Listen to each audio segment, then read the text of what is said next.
Let's begin our journey with a deep breath in and a deep breath out.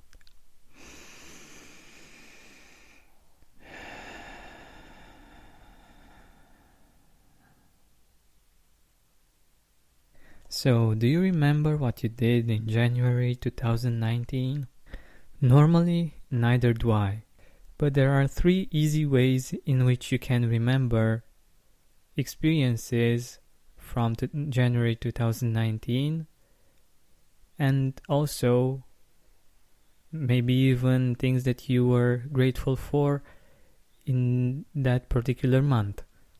The first way in which you can remember the things that you were grateful for in January of 2019 is to actually check your gratitude journal, if you have one. And if you have one and you're not accustomed to writing the date to when you were grateful or when you wrote something in it, I totally advise you to start doing that, so that at the end of 2020 you will know at least the month, if not also the day in which you wrote. So whether you have Justin's 365 Gratitude Journal app, or if you have a physical journal or a journal on your computer, find it and look for the things that you are grateful for in January of 2019. The second easy way to remember what you did in January of 2019 and the experiences or things that you're grateful for is by looking in Google Photos. I don't know if you do that already, or if you don't, I definitely recommend it. Back up your photos in Google Photos. It's really easy to install the app and to make sure that you have space for other things.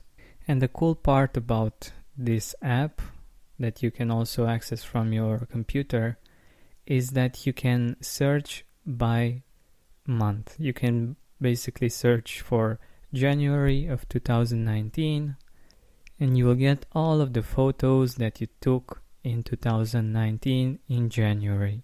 These photos can help us remember different experiences, maybe highlights from that particular month, or even the period in time and what we were doing right then and there, and what were some of the things that we were grateful for about that month. And the third easy way to get to find out what beautiful experiences you can be grateful for in January of 2019 is again to use your photos. If you have them on your computer or on your phone or on your Facebook, if you post a lot, or on your Instagram, just look back, scroll and see what you were doing in 2019 and particularly in January. So the first thing that I want you to think about is how you started the year. How was New Year's Eve last year? Who were you with? What did you do? What were your intentions for this year? And what were the things that you managed to achieve? Out of all of the things that we want to do in our life and we set objectives for, not all have to come to fruition. But it's very important for us to see the fact that at least we managed to make some of them a reality. And this is very powerful because it creates confidence for us to reach for new goals, and maybe even more important, to have hope for the future.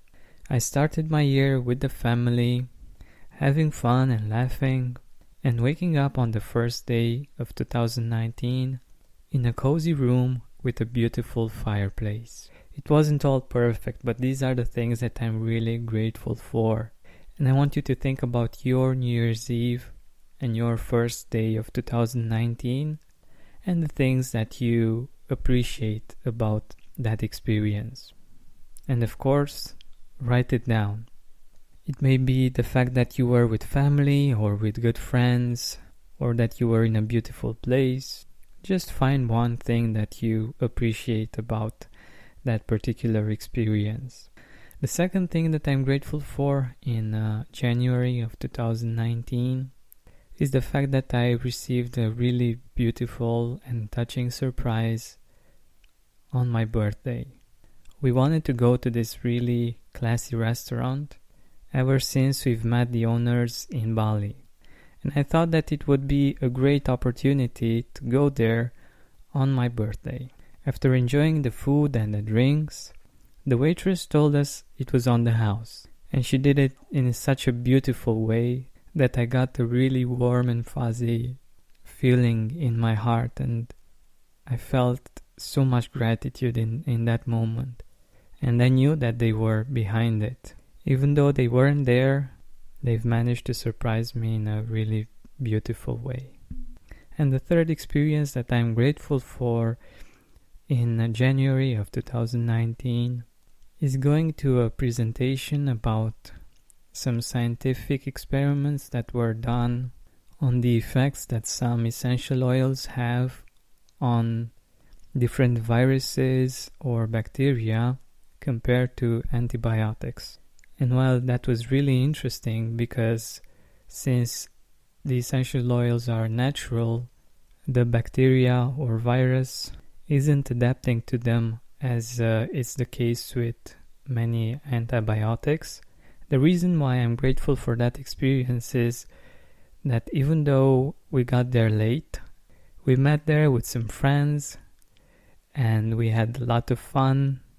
And while the room was full, we got the best seats in the house. And afterwards we went for a drink and we just hung out and had a lot of fun. So I'm grateful for how things can turn up and for fun friends. These are my 3 experiences from January of 2019 that I'm grateful for. What are yours? They can be big, they can be small. It doesn't really matter. Just think about them and write them down.